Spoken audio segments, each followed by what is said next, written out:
amigos! E essa vida na estrada é cheia de surpresas, de mudanças em cima da hora. Estamos saindo aqui de Manta em sentido a Quito. Vamos subir para as montanhas e a gente vai explicar para vocês por que tomamos essa decisão. Essa não seria a nossa primeira opção de rota e a gente mudou tudo aqui. A gente tinha um planejamento de rota, claro, voltar para a montanha, porque para sairmos do Equador por Quito, por exemplo, nós temos que voltar para a montanha. Quito está a 2.800 metros de altitude, então é uma das capitais mais altas da América do Sul, a segunda, se não me engano. E a gente tinha uma ideia de chegar em Quito como sendo a última grande cidade no Equador. Sim. Mas a gente tomou a decisão de irmos inicialmente para Quito. Vamos fazer essa viagem de Manta para lá, deve durar em torno de 8 horas. Se a gente parar para almoçar, é um tempo bem longo aí de trajeto. Mas a gente vai no meio do caminho esclarecendo por que a gente decidiu ir para lá assim de sopetão. Paradinha para abastecer, diesel continua a 1,75 o galão.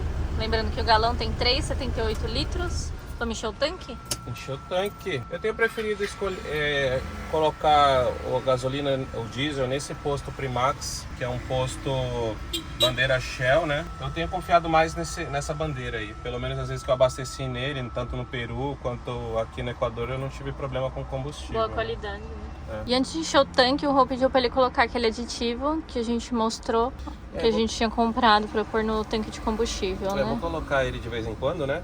Acho que a cada 3 tanques eu vou completar para poder deixar mais limpo aí os injetores, né? Dar um carinho no motor, né? Dando quanto aí? 28,40. 28,40.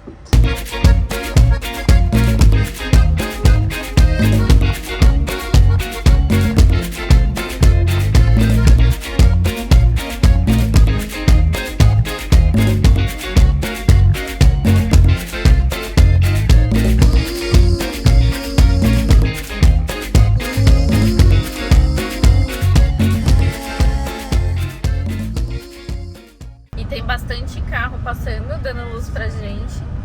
E a gente tá passando aqui num lugar, tem bastante polícia mesmo, estão parando. Não sei, eles olham mesmo aqui.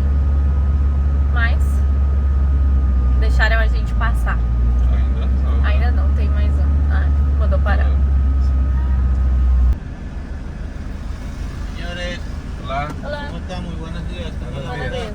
Ayuda el permiso del vehículo, su licencia de conducir y la hoja de ingreso.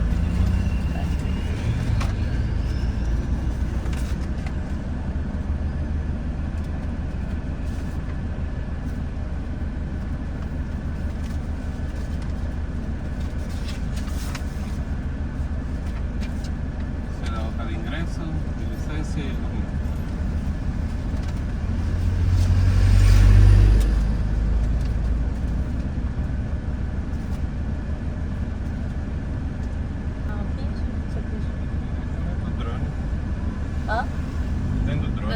Ingresaron al país, mi estimado, el SOA no le hicieron cancelar, el SOA también tenía que cargar.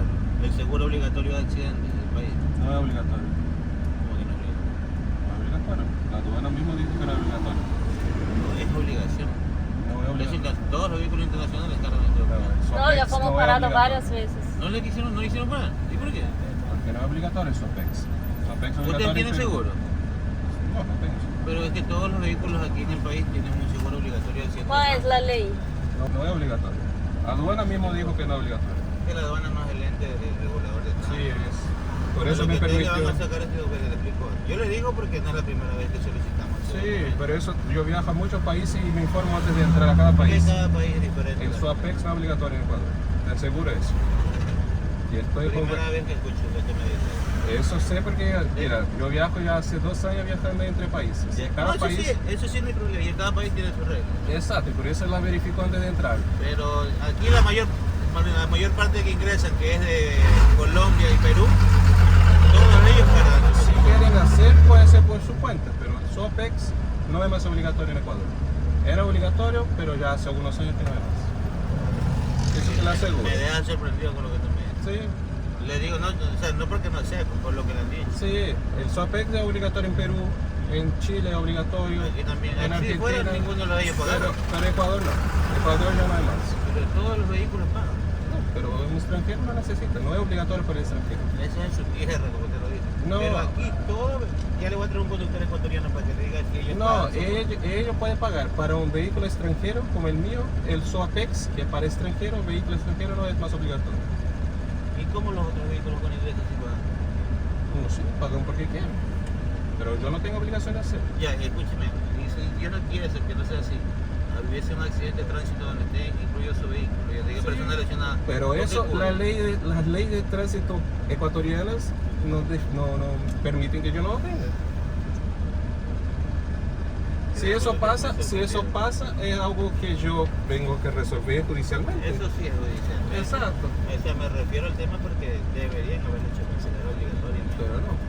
Yo entré por Vaquillas y Y pregunté, mucho más años todavía que lo conoce, pregunté a la aduana, ahí Es que estaba. Lo que pasa, le explico, la aduana nunca le va a dar esos documentos. Ellos Pero van a decir ella- que no, porque ella- ellos no le cobran eso. Ella es la autoridad de entrada de un producto extranjero De producto. y va a permitir un vehículo que no esté legalizado a entrar al país. No, legales. No. Si, Legal sí está. si yo no tengo el seguro, por ejemplo, no podría me permitir la entrada. No. Porque todos los... Escúcheme, la legalidad del vehículo es este documento. Sí, Le dan por 90 días, que aquí está. exacto, hasta agosto. Eso sí, sino que me refiero de que igual debería haber cobrado el seguro. Le digo porque todos los vehículos extranjeros lo presentamos. No, Por eso yo- nosotros siempre lo solicitamos. Eso yo así, no es un seguro caro en sí. En No, Perú yo barato, pagué vale como como 20 y algo, ¿no? $15. Sí. Pero como no era obligatorio y tampoco cuando uno entra ya no hay, por ejemplo, donde vender, ya es un indicativo que no es obligatorio. Yo vengo de hace, yo estoy en Ecuador, yo lo prorrogué, yo estoy a 4 meses. ¿No? Y yo pasé por varias, como ustedes también, Policía Nacional a tratar de tránsito y lo mismo. No he exigido el SOAPEX para Perú. Bueno, Para no, Ecuador. Perú, Ecuador, perdón. Bueno, si no le han cobrado, pero aquí siempre se lo han solicitado y siempre lo han presentado. Sí. Ok, gracias. Graças a Graças. Deus. Duas pessoas. Ele queria cobrar o SOAPEX. Nossa, não é obrigatório no país, né? Então,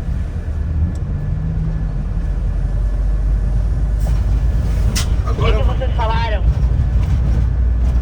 que não é obrigatório. Que não é obrigatório aqui no Equador. Que não é exigido na aduana. A gente já tá no país há 4 meses. Já fomos parados várias vezes. E ninguém nunca cobrou isso porque não é obrigatório. então, pessoal, vocês viram, né? A gente passou ali na fiscalização, a gente acabou gravando. Começaram a pegar os policiais corruptos, né? E a gente falou, não é obrigatório o SOAPEX, que é o seguro obrigatório para veículo estrangeiro. O SOAPEX é obrigatório para Peru. O cara que abordou a gente disse que olhou os documentos, perguntou se a gente estava com vocês. Eu falei que sim, a gente está viajando junto. Me entregou os documentos e mandou seguir. É, nem olhou, né? É, ele queria dinheiro, com certeza. E eu tava com a câmera gravando, nem tinha. E aí ele queria exigir esse seguro, que não é obrigatório, Foda aí. E mas o a documento de gente... vocês nem deu certo? Tudo certinho? Não, o documento tá certo, tudo certo. Ainda bem que a gente resolveu ontem. Né? É, bom. Ainda bem que eu resolvi ontem isso aí. Então, Pessoal, vocês viram aí, a gente passou por uma fiscalização. É rotineira essas fiscalizações aqui no Equador, não é incomum, é comum até. Já E a passamos gente, por vários, né? já passamos por várias e a gente acha correto ter esse tipo de fiscalização, realmente é necessário para verificar o que está acontecendo. Só que é aquela coisa, né? Isso é importante, a gente gravou tudo que foi a conversa aí com o policial. A propriedade com que você fala as coisas às vezes resolve o assunto. Se você fala com a certeza as coisas, sem você titubear e dar dúvidas, já fecha o cara dele poder cobrar alguma coisa, fazer aquele trabalho a mais e deixar a gente retido para verificação e querer que a gente molhe a mão dele. Ele foi insistente, hein? Foi insistente. E como acontece de fazer? Ué, o cara que outro carro estrangeiro que faz o seguro, a decisão dele fazer, ele decide se resguardar. Realmente a pergunta dele é pertinente, tá? Se eu bato com um carro aqui num carro equatoriano, o que eu vou fazer? Pagar? Vou simplesmente sair do país sem pagar? Realmente o seguro seria para fornecer uma segurança para um carro equatoriano, porque essa é a função do seguro. O seguro obrigatório para carro estrangeiro é caso eu bata num veículo aqui, ele não fica no prejuízo, porque você entrar judicialmente contra uma pessoa estrangeira é difícil. É uma cobertura para terceiros. Então né? ela é uma cobertura para terceiros para resguardar um outro veículo de terceiro. Só que o Equador, há muito tempo, já não é mais obrigatório. Existe o seguro, mas ele não é mais obrigatório eu ter. Tanto que isso é relatado na aduana. Mas ele queria insistir que era obrigatório, que eu devia ter, né? Mas Ele demorou muito, eu acho que ele tava querendo uma propina, porque não é possível. Mas o que você tem que realmente ter, assim, quando você fala com esse tipo de autoridade, é a certeza. Sim. Ele vai ficar com mais... Se você coloca uma certeza e ele não sabe, ele vai ficar na dúvida. Porque às vezes realmente ele tá querendo cobrar sem saber se é obrigatório, mas ele não sabe se é. Então se você bate uma certeza pra ele, ele vai recuar. E foi o que aconteceu. A gente, apesar de conversar bastante, ele liberou a passagem do carro e a gente seguiu aí.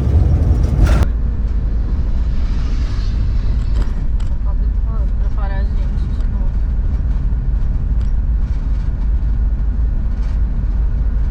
Ai, gente, eu dei uma gelada agora nessa nova operação policial. Aquele cara podia ter passado um rádio pra eles pararem a gente aqui, né? Vai encher o saco, Vai encher o saco. Assim, já que esse menino aí é o sabichão, vamos parar ele até chegar em Quito. Até chegar na Colômbia. Gente, que estrada ruim que a gente tá pegando, hein? A pior estrada que a gente pegou até agora.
Parece como requesón. Requesón, a gente imagina que seja requeijão.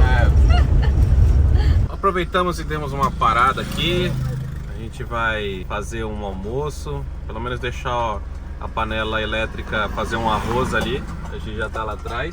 A gente não almoçou, são 3 horas da tarde aqui, então tá bem com bastante fome. A gente foi só petiscando, comendo umas bolachas, um chocolate aqui, umas frutas secas. Arroz, né? E ontem a gente também não almoçou, a gente comeu pão com frango, então tá faltando aquela sustância de um almoço de verdade, né? Então daqui a pouquinho a gente segue viagem aí pra sentido Quito.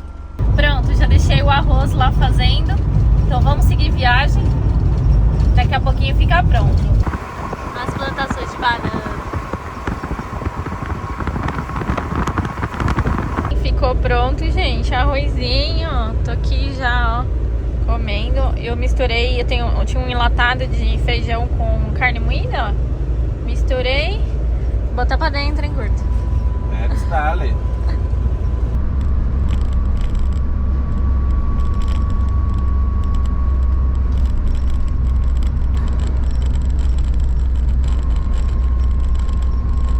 E a gente ficou de explicar, pessoal, por que a gente decidiu fazer essa rota de ir até Quito nesse momento ali, saindo de Manta, do litoral do Equador. Sim. Porque a nossa ideia inicial era realmente voltarmos para a montanha, né? Daqui em diante não iríamos mais seguir pelo litoral, voltar para a montanha porque lá tem atrativos mais interessantes. A gente está muito com muita vontade de conhecer essa parte dos vulcões, o lago Quilotoa, que é um lago, uma cratera muito linda. Só que a gente iria inicialmente fazer essas atrações antes de irmos para Quito. Por que nós decidimos ir para Quito então agora assim, de última hora, de sopetão? A gente está a nível do mar, né, há muito tempo. A gente está a altitude do mar pelo menos aí uns 4, 5 meses, fora o que a gente já passou lá no Brasil. Subir a montanha, ela realmente é um pouco complicado se você sai do nível do mar e você sobe a 4.300, 4.500 metros de altitude de uma vez, sem você aclimatar. Sim. Se você não aclimata antes, tem gente que não passa nada. Pode acontecer de você subir, você se sentir normal e não ter nenhum problema. Agora, se você sobe, para algumas pessoas sobe de uma vez só, você fica muito mal, até por alguns dias, até o seu corpo ir se acostumando com a oxigenação mais baixa, né? Porque lá tem menos oxigênio. Então, a ideia de nós irmos para Quito nesse momento, nós calculamos as rotas, fizemos simulações de quantos quilômetros a gente rodaria se fizéssemos o que nós inicialmente estávamos querendo, e comparamos com essa rota que decidimos fazer e estava dando em cerca de uns 100 quilômetros a mais. E isso ia dar pra gente a chance de poder pelo menos aclimatar lá em Quito. Quito é uma capital que está numa altitude razoável, está a 2.800 metros, mas a gente 2.800 metros ainda não é uma altitude tão grande. Pode algumas pessoas sentirem, sim, mas a gente, como já passou outras vezes nessa altitude assim, sem passar por uma aclimatação antes, não teve problema. Então nós decidimos fazer isso e irmos para Quito, passarmos lá alguns dias, talvez não muitos, mas conhecer também a cidade. E dali a gente vir pela montanha, já estaríamos na altitude, e aos poucos subindo aos pontos mais altos, onde estão essas atrações. O Lago Quilotoa, por exemplo, ele está quase 4.000 metros, o vulcão Chimborazo 4.400, o Cotopaxi também está numa boa altitude ali. Então, se a gente já está aclimatado, a gente vai poder aproveitar melhor esses lugares. Então, a ideia é nós fazermos Quito, conhecermos Quito, descermos ao sul das montanhas. Essas tartarugas, esses negócios que eles colocam na rodovia fazem um barulhão dentro do carro. Então a ideia é a gente ficar em Quito. Ó, estão avisando polícia, tá vendo? Polícia. Quando os carros do lado contrário começam a dar sinal de luz, é porque deve ter polícia. Tô avisando. Então daqui a pouco eu continuo explicando. Amigos, talvez tenha polícia no caminho. Daqui a pouco a gente volta explicando aí o restante da nossa ideia de ruta lá na montanha. Pelo visto aí na frente. E esse caminho a gente tá fazendo com os amigos do Bem na Estrada. O pessoal do Daily Nomad já saiu bem de manhãzinha, que eles estão um pouco mais de pressa que a gente. E a gente tá fazendo esse caminho com eles.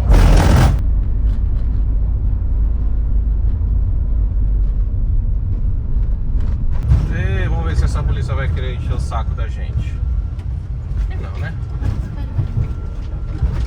Eles querem parar outros tipos de carros, provavelmente. Hoje tá tendo bastante, hein?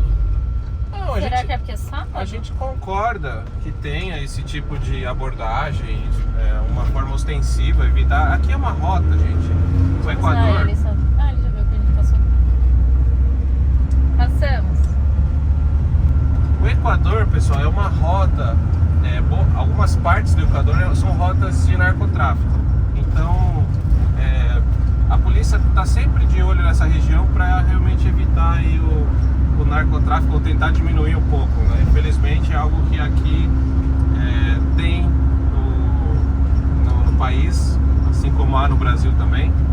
Então a gente acha importante sim essa fiscalização nas rotas, né, nas estradas, mas fiscalizar o que se deve, né? Não exigir o que não se deve. Então a nossa ideia, depois de Quito ali, é descer ao sul pelas montanhas, como eu estava dizendo, né? E fazermos aí então essas atrações da altitude aí da montanha equatoriana e retornarmos pela selva, a parte da selva amazônica equatoriana também, que tem uma das formas formas mais fáceis de você conhecer a selva amazônica é por aqui. Um país tão pequeno e que tem rodovias, tem estradas que levam a essa região. É mais fácil do que no Brasil. Mais fácil do que no Brasil. O Brasil, para você conhecer a selva amazônica, você precisa chegar em partes realmente complicadas em questão de estrada, ou a não ser por via aérea. Então aqui a gente vai ter a oportunidade de conhecer a selva amazônica. E depois de fazer assim a selva amazônica, retornar novamente a Quito, que é como a gente pretende fazer com um círculo, uma volta assim no país, né? E depois retornarmos para Quito e daí sim seguirmos viagem em direção aí à Colômbia, onde a gente deve fazer a fronteira ali na região cafeteira da Colômbia. E lembrando que isso são planos, e os planos às vezes mudam de acordo com as coisas que vão acontecendo. Então, esses são nossos planos hoje, a gente está explicando para vocês, deixamos um mapa aí para vocês entenderem mais ou menos o que a gente está falando. E isso é possível também aqui no Equador, porque é um país pequeno, como o Rodrigo falou, e o diesel é barato. Então a gente consegue às vezes rodar um pouquinho mais, ou ir e voltar, porque a gente não gasta tanto assim rodando aqui dentro do Equador, né? E assim, a gente acha importante planejar essas situações, porque a gente não vai voltar com tanta frequência, ou talvez nem volte para cá novamente, o Equador. Pode ser que futuramente sim, mas não tão cedo. Então a gente pensa em aproveitar o que pudermos disso. Não é tão simples, não vemos no Brasil, por exemplo, vulcões ou crateras de vulcões em uma altitude tão grande. E se simplesmente a gente só fosse sairmos do nível do mar e subirmos lá, a gente já se conhece, já fez algumas, já estivemos em altitude, sabe que a gente não ia se sentir bem, poderia até nem aproveitar o lugar. Então a gente gosta de fazer as coisas assim com mais calma e pensado, para que a gente aproveite e depois não se arrependa de algo que deixamos de fazer, tomar uma decisão aí baseada em algo pensado, uma razão que a gente tenha analisado. Então o fato de a gente fazer isso dessa maneira hoje, pelo menos até o momento, acha que é o mais correto, o mais adequado, e que a gente não vai perder nenhuma atração no meio do caminho aí por conta disso.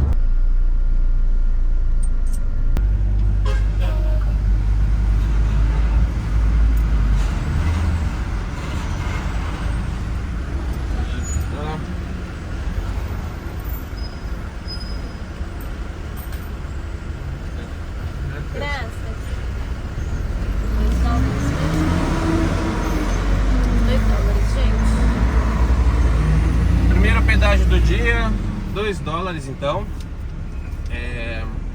Não sei se tem outros pedágios lá pra montanha. Pode ser que sim. Sim, tem pedágio, então a gente espera que a ruta seja boa, né? Bem conservada. Vamos ver. Não, é livre. Ah, tá livre.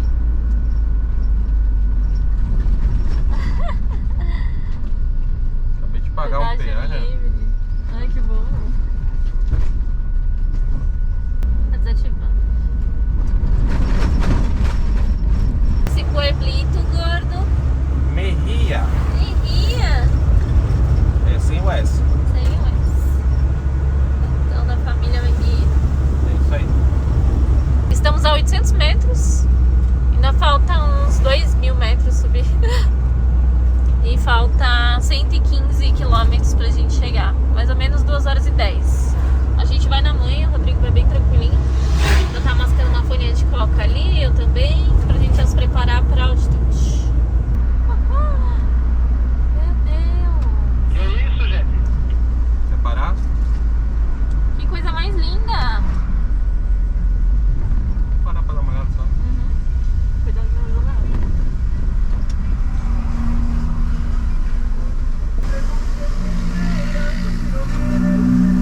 Será que dá pra ver o mapa? Ah, dá pra ir dali, ó. Tava que parar, hein, gordo? Que coisa mais linda. É bom já pra ir no banheiro. Vou no banheiro e eu vou lá filmar de mais perto. 50 centavos pra olhar por ali, porque parece uma propriedade privada.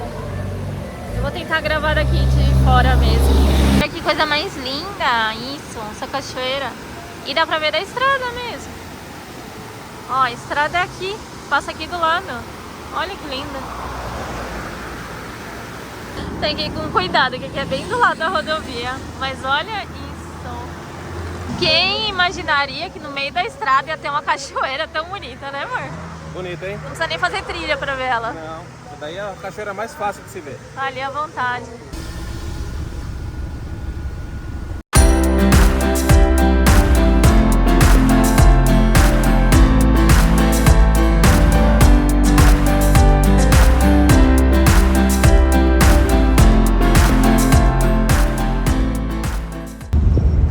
Gente, tô vendo essa água saindo pra cima? É uma mangueira, ó. Ali do lado é um rio. E eles aproveitam, canalizam a água do rio para fazer um lavadeiro de carros. Pra lavar os carros. Com pressão, é? Com muita pressão, ó. Tanto que não fecha, eles não conseguem fechar a mangueira. Eles deixam lá virado para as árvores, ali para vegetação. E a água fica o tempo todo circulando, né? Já estamos aqui a 2.000 metros. E começou a neblina, a gente tá subindo. Subindo é uma subida mais ou menos íngreme, ela vai aumentando a altitude devagar. Mas tem muita curva, né? Muita curva. E falta mais ou menos 80 km pra gente chegar no ponto onde a gente quer, lá em Quito. A gente vai chegar umas 8 horas da noite, já tá escurecendo. Mas a gente também não quis parar no meio do caminho, ali é uma região que a gente passa. Falaram pra gente não parar pra dormir ali naquela região, né? É uma região um pouco mais perigosa, então a gente vai até Quito pra ficar mais tranquilos. Como estamos acompanhados com o pessoal do Bem na Estrada também, a gente fica mais tranquilo que a gente tá em comboio, né? E na serrinha também o Rodrigo vai bem devagar, pela pista da direita.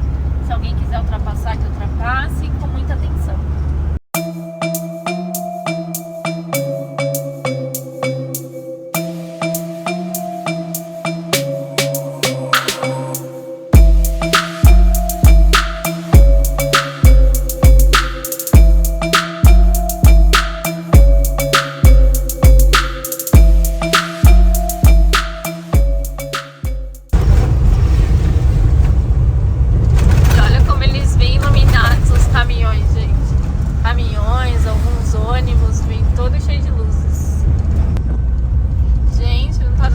Quase nada, a gente tá indo bem devagarzinho aqui. O Rodrigo tá 30 por hora ali.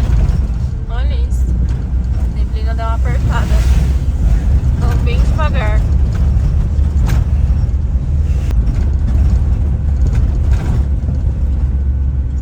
Tá bem tenso aqui.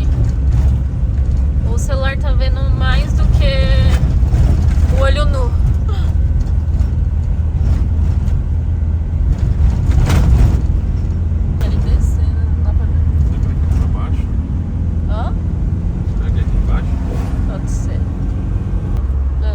Aqui tinha duas cascatas gêmeas, que são gêmeas, são duas cachoeiras, mas não deu pra ver porque tá muita neblina. Paramos um posto aqui que o Glauber precisava abastecer, Glauber do Bem na Estrada. Desligamos o carro. O que aconteceu? Não liga mais. Não sei que problema que é esse que esse carro tem. Que depois de um tempo... Na altitude, né? Não sei, as partes altas acontecia isso, né? Mas eu acho que você não pode ir... Ele tava muito quente. Você desligou. Será? Da outra vez foi a mesma coisa. Tem que esperar agora ele esfriar. Mas eu deixei ele esfriando. Não, agora espera. Não deu nem 10 minutos. Vamos esperar pra ver. 10 minutos depois, nada, né, amor? Nada ainda. Difícil saber o que é esse problema, né? Difícil. Porque ele não apresenta erro no painel, ele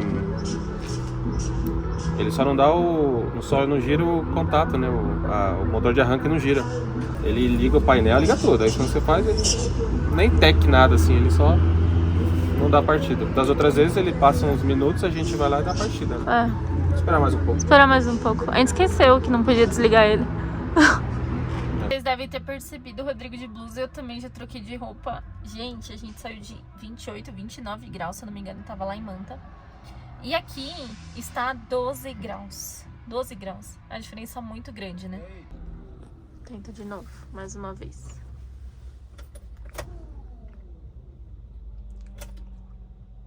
Nada? Nada. A gente tava falando aqui que das outras vezes que aconteceu isso, o carro tava inclinado pra baixo, assim. Assim, desse jeito. Só que dessa vez não tá. Então não tem a ver estar inclinado. Bora de novo e tentar desconectar o módulo da van e conectar de novo. Vamos ver. Vamos ver.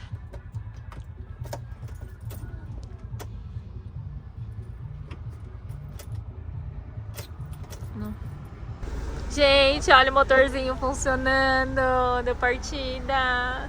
Uhul, vamos sair daqui. Chegar em Quito com segurança.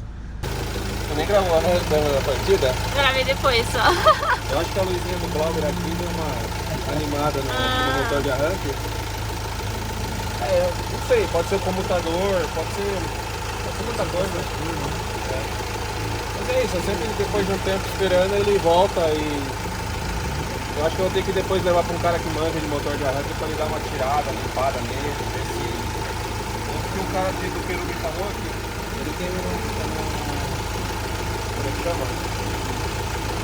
É um automático que fala. Então quando você dá a partida ele faz a nossa. Ele dá o. Não sei direito, ele explicou. E essa parte às vezes pode estar com um mau contato. E às vezes quando eu fico com temperatura elevada, ele não volta. Aí quando eu esfrio ele volta.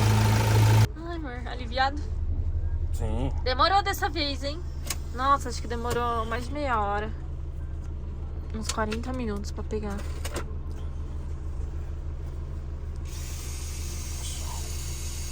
Aí para o tacógrafo, reseta Aí aqui, resetou todo tudo. o horário. Tá bom, não importa. Depois a gente arruma. Vamos lá. Eu tava falando pra Gi que a gente, quando tinha esses problemas assim antigamente, não viajando de motorhome, mas quando a gente tinha uma vida normal, trabalhando e tal, qualquer problema que a gente tinha, a gente era muito ansioso, ficava muito preocupado, a gente sentia assim um desgaste até por qualquer problema, porque a gente é muito acostumado a ter o controle de todas as coisas, ou tenta pelo menos ter o controle de tudo. E quando a gente perde um pouco o controle de algumas coisas, a gente ficava muito estressado, cansado, e isso desgastava mesmo. Hoje a gente na estrada, como já todos os dias a gente não tem controle sobre quase nada, porque a gente muitas vezes não sabe se a gente vai poder dormir num lugar, se a gente vai chegar num lugar bom para dormir, tudo é uma incerteza, então se a vai gente ter água, se vamos conseguir água, se a gente vai conseguir descartar o porta-pote, limpar a porta-pote, tudo isso que é a vida dia a dia vivendo num carro. A gente não tem a certeza, se acostumou então a aceitar muitas coisas, né? Deu um problema no carro, o que eu posso fazer? Naquele momento não tem muito o que eu fazer. É esperar, é ver se como se resolveu sozinho depois de um tempo, foi lá e ligou. O carro tava reto, tava a gente podia dormir. Se acontecer esse dia eu não consegui resolver hoje, no caso eu ia dormir ali, amanhã eu resolvia. Então, acho que um dos aprendizados que a gente está tendo em relação a esse estilo de vida é ser mais light, aceitar mais as coisas que acontecem, tentar, sei lá, ver o lado positivo. A primeira coisa que a gente falou quando parou o carro, pelo menos a gente tá num lugar reto. Então a gente tava tranquilo que se tivesse que dormir, a gente dormia lá, né? Estamos em casa, então era bem tranquilo ficar parado ali, descansar, dormir, a gente ia dormir bem. E como se não bastasse, né, Gordi? E como se não bastasse, ainda na altitude, ligou a luz do EDC. Ai, Josi tá Veco ali. tem esse problema de EDC aí, que do nada liga e ele fica limitando potência. Isso já aconteceu até em Guayaquil já. Não sei se o diesel daqui é zoado, não sei. Começou a apresentar depois que a gente entrou. Foi em Loja que deu. No Equador, né? No Equador que apresentou. E aí, ele limita a potência. Mas aí quando eu liguei, desliguei, por exemplo, lá em Guayaquil, lá em Loja, quando deu, ele volta, ele desliga o EDC e aí volta a potência. O problema é que, como eu tô com esse problema aí do contato, se eu desligar o carro, ele vai... A gente não sabe se vai ligar de Vai novo. demorar 40 minutos pra ligar igual da outra vez. Então deixa assim, a potência até 3.000 giros só. Eu tô pisando em terceira, tô ficando pra trás, ó. A gente tá bem devagarzinho. Devagarzinho. Na direita. Parecendo uma Kombi. Todo mundo passando a gente. Agora eu sei como as combis se sentem. Mas tá bom. É ótimo. A gente chega lá, daqui a pouco a gente chega lá. Tá quase chegando, faltam 23 km. Eu não sei se vocês sabem, mas Quito é a capital do Equador. É a segunda cidade mais populosa do Equador. Guayaquil é a primeira cidade mais populosa daqui do país. E a segunda capital mais alta do mundo. Mais alta, como a gente fala, é em altitude. A primeira é La Paz e a segunda é Quito. Interessante, né? E a gente precisa entrar naquele parque ali para estacionar, só que está tendo uma corrida. Sábado à noite, gente. Vocês acreditam? O que nós fazemos? Chegamos num dia de corrida. São 9 horas da noite. E a turma tá lá correndo. Deixa eu ver se eu consigo. É uma corrida com festa, parece. Tá tendo uma banda tocando no final lá. E a gente não consegue entrar porque é a rua do lado do parque onde eles estão. Vamos ver se a gente consegue achar uma outra entradinha. Pode vir.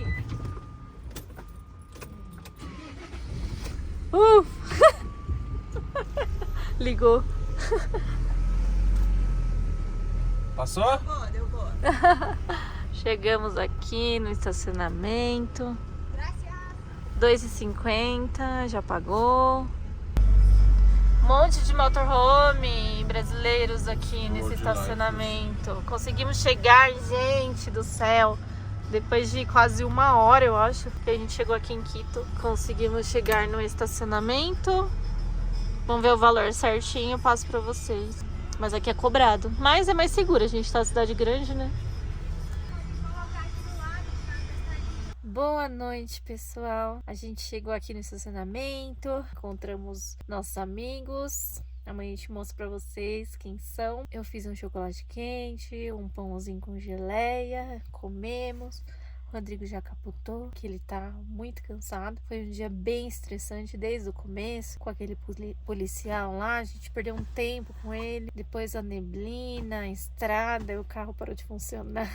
Fora o tanto de tempo, né, que a gente levou para chegar aqui, vim para altitude de novo, então a gente tá bem cansado. Então a gente vai descansar e amanhã é um novo dia. Boa noite, pessoal.